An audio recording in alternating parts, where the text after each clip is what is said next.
Mais tant que les Africains ne vont pas comprendre cela, ils resteront toujours esclaves. Ne jamais avoir confiance à ces gens-là. C'est les ennemis. Les ennemis. Les ennemis du peuple Congo.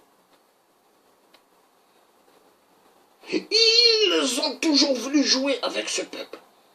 Ils ont pris le peuple congolais. Exactement comme des sangliers. Oui. Ils ont pris le peuple congolais. Exactement comme des gens sans valeur. Ça fait mal. Ce qui se passe au Congo RDC, on n'a jamais vu ça.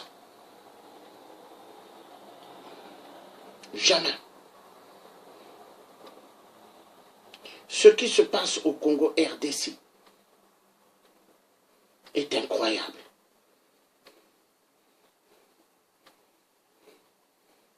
Incroyable.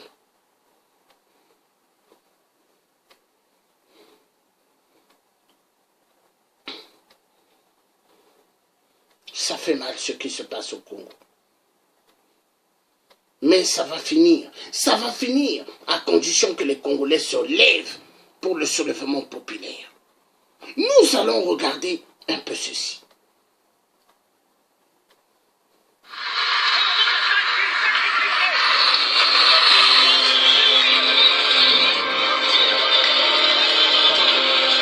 Le Congo RDC, des enfants esclaves dans les mines,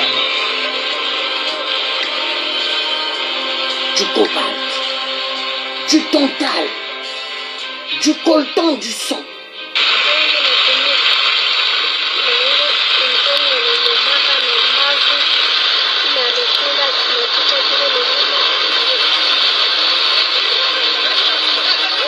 Pendant 2 jours, 3 jours, ils ne mangent pas, mais ils travaillent.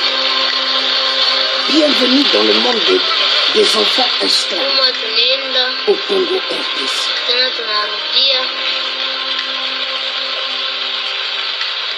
Nasikia sana mkongo inauma.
Voilà. Et la communauté internationale, eux, leur plan, ils veulent que nous puissions accepter l'esclavagisme de nos enfants au Congo RDC. Ils veulent que nous fermions nos bouches. Ils veulent que nous acceptons les viols qui se déroulent au Congo RDC sur les enfants. Car au Congo RDC, on viole des enfants. Des enfants vendent leur corps pour 5 dollars. Des enfants de 6 ans, 7 ans, 8 ans. À l'époque, j'avais fait des directs où ce que j'avais montré des enfants en RDC qui vendaient leur corps pour amener l'argent aux parents pour aller faire le marché. Non, la honte. On a ramené le Congo, le Congolais plus bas que terre. Ce qui se passe au Congo RDC est inacceptable. Tout Congolais, tout Africain qui vont se lever pour dire merde, nous avons le droit. Ce qui s'est déroulé au Congo, du jamais vu. Du jamais vu. Un spectacle inacceptable. Inacceptable. Aucun pays dans le monde ne peut accepter ce qui s'est passé au Congo. Le génocide du Congo a coûté plus de 30 millions de morts. Ce n'est pas 5 millions ou 10 millions de morts ou 12 millions, non. Plus de 30 millions de morts. Les viols au Congo RDC, c'est plus de 13 à 14 millions de femmes violentées sexuellement. Ce qui s'est déroulé dans la terre des Congo est inacceptable. Les minéraux qui se trouvent dans le sol du Congo, c'est la propriété du Dieu créateur du ciel et de la terre. La colère de Dieu, elle va s'abattre sur tous ceux qui ont tué le peuple Congo. La colère de Dieu va s'abattre sur tous les multinationales du sang qui ont tué les Congolais. Dieu, il ne restera jamais tranquille. Car tous les sangs, toutes les vies massacrées au Congo par les Rwandais Tutsis crient justice vers le Créateur. La vie, chaque vie arrachée aux Congolais est inacceptable. Communauté internationale du sang, vous allez le payer très cher.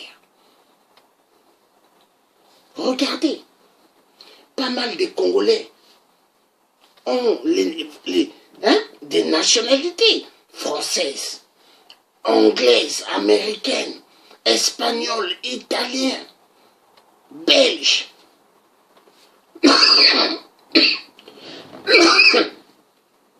Excusez-moi, ça vous dit rien, communauté internationale? Je répète, ça vous dit rien, communauté internationale? Tous ces pays, tous ces ressortissants vivant en Europe ou aux États-Unis, qui ont les nationalités européennes et américaines, ça vous dit rien? Si ça vous dit rien, ce que vous êtes des psychopathes, des mythomanes.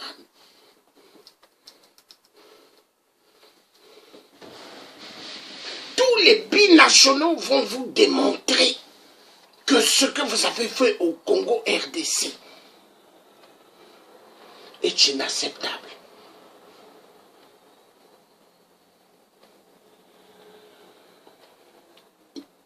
Ils ont pris le peuple Congo. Des Congos, je le répète et je le répéterai toujours, comme la peau de la banane.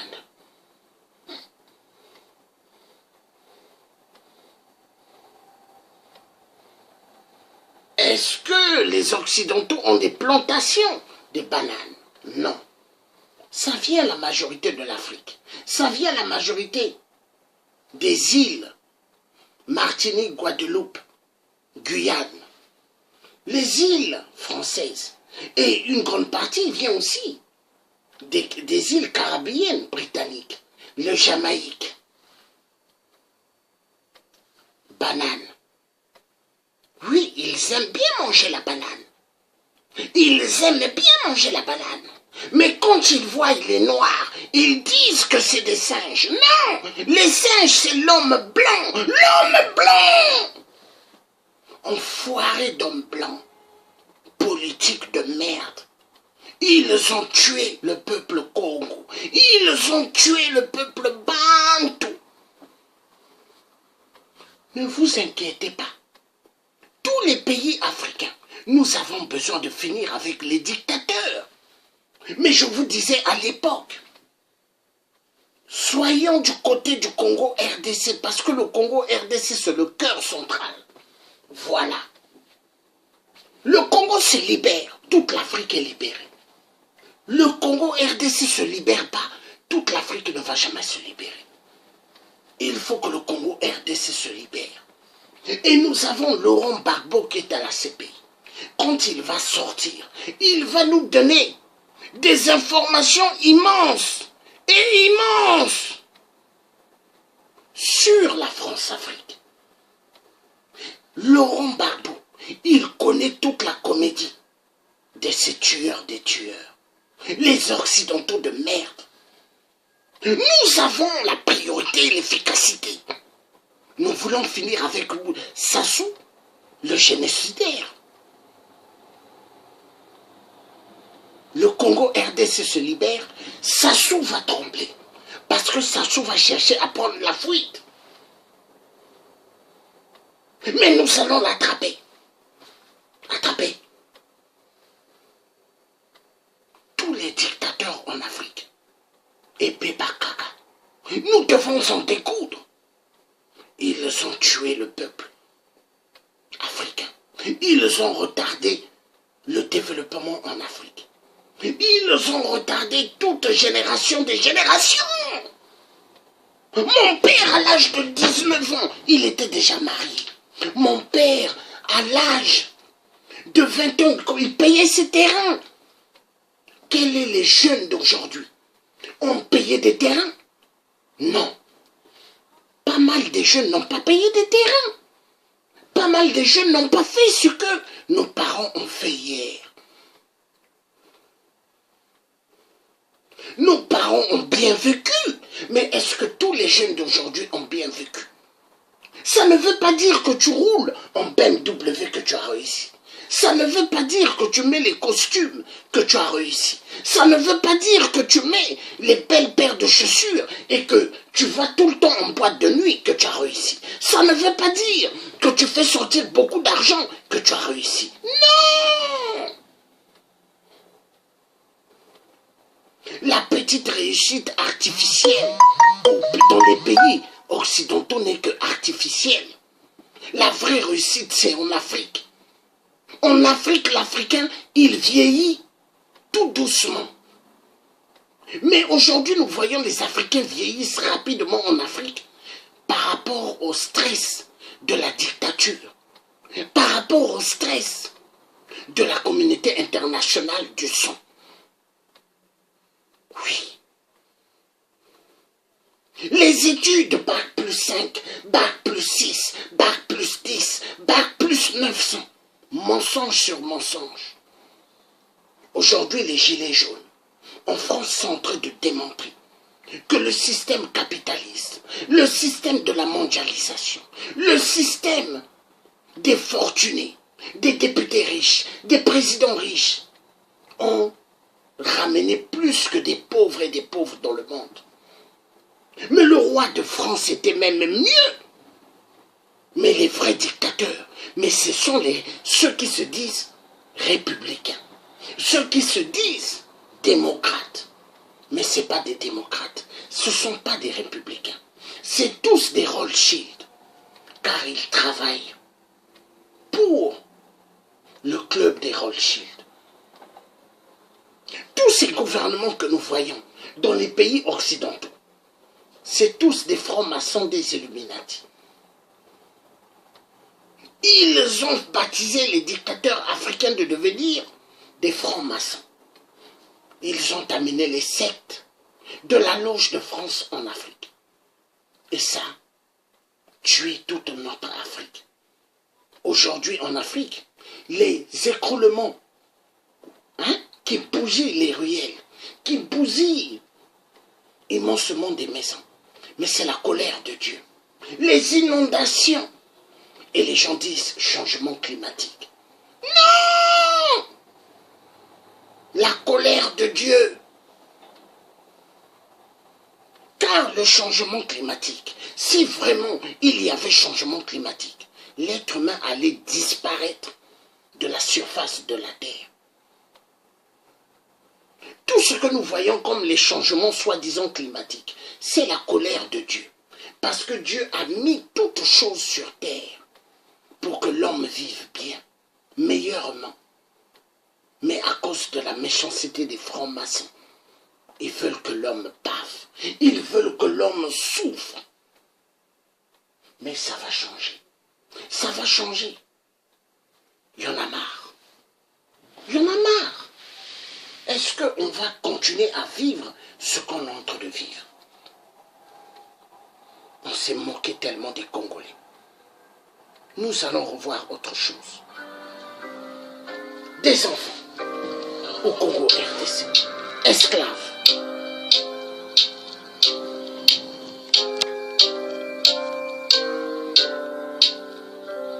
Du jamais vu. En Europe, aux États-Unis, ils ne peuvent pas utiliser les enfants. Mais au Congo, ils vont utiliser. Ça fait mal.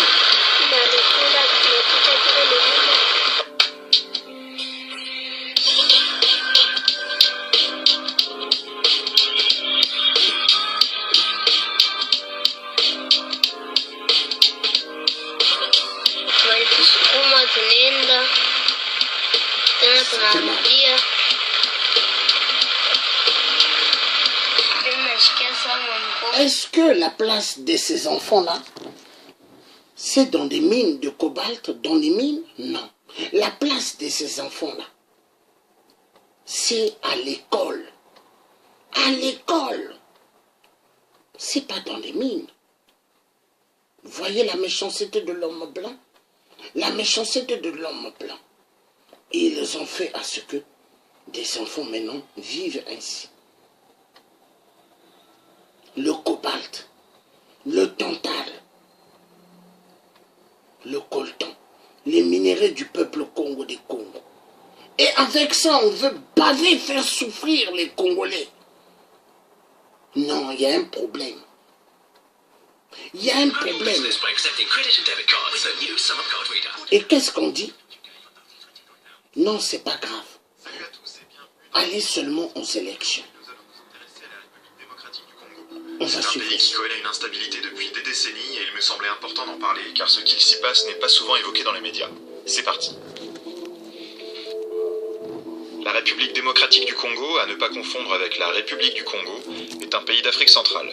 C'est un pays francophone, le quatrième plus peuplé du continent avec ses 87 millions d'habitants. Il s'étend sur 2 300 000 km², voici la France superposée pour comparaison, et une grande partie de sa superficie est recouverte d'une épaisse forêt tropicale, ce qui rend difficile la circulation sur son territoire. Son indice de développement humain est de 0,414, ce qui est très faible. Sa capitale est Kinshasa, sur le fleuve Congo, et le pays a un petit accès à l'océan Atlantique. Il dispose de frontières terrestres avec donc la République du Congo, mais également l'Angola, la Zambie, la Tanzanie, le Burundi, le Rwanda, l'Ouganda, le Sud-Soudan et la République centrafricaine. La République démocratique du Congo connaît d'importants troubles depuis 2 décennies, surtout dans l'est du pays. Les raisons de ces conflits sont complexes, elles sont d'origine ethnique, politique, économique. Nous allons essayer de résumer la situation et de décortiquer un peu tout ça. Le Congo acquiert son indépendance de la Belgique en 1960. S'ensuivit 5 années d'incertitude jusqu'au moment où Joseph Mobutu, alors commandant en chef des armées, s'autoproclame président. Il nomme le pays Zaïre, va rester au pouvoir jusqu'en 1997 et mener une politique autoritaire, dictatoriale et alignée sur les États-Unis durant la guerre froide. Dans les années 90, la guerre froide alors terminée, les États-Unis retirent peu à peu leur soutien à Mobutu, et celui-ci perd progressivement en autorité. Il instaure alors le multipartisme, mais cela ne suffira pas à le maintenir au pouvoir, qu'il perdra à l'issue de la première guerre du Congo.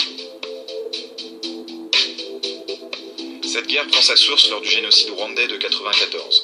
Pour rappel, cela fait référence au massacre des Tutsis par les Hutus, 2 ethnies rwandaises.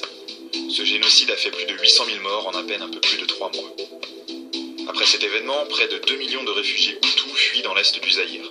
Certains sont d'ex-génocidaires et craignent des représailles. D'autres ont peur de subir le même génocide après l'arrivée au pouvoir au Rwanda du gouvernement Tutsi, avec Paul Kagame comme homme fort, qui en deviendra président par la suite. Une fois installés dans l'est du Zaïre, les ex-génocidaires Hutus s'organisent en milices et persécutent les populations Tutsis vivantes au Zaïre. Le Rwanda commence alors à armer ces Tutsis zaïrois qu'il considère comme alliés naturels, afin qu'ils puissent se défendre. Face à cela, le gouvernement de Mobutu, qui voit d'un mauvais œil l'ingérence rwandaise sur son territoire, ordonne aux Tutsis zaïrois de quitter le pays. Pour info, beaucoup de Tutsis vivant au Zaïre à ce moment-là n'ont même pas la nationalité zaïroise.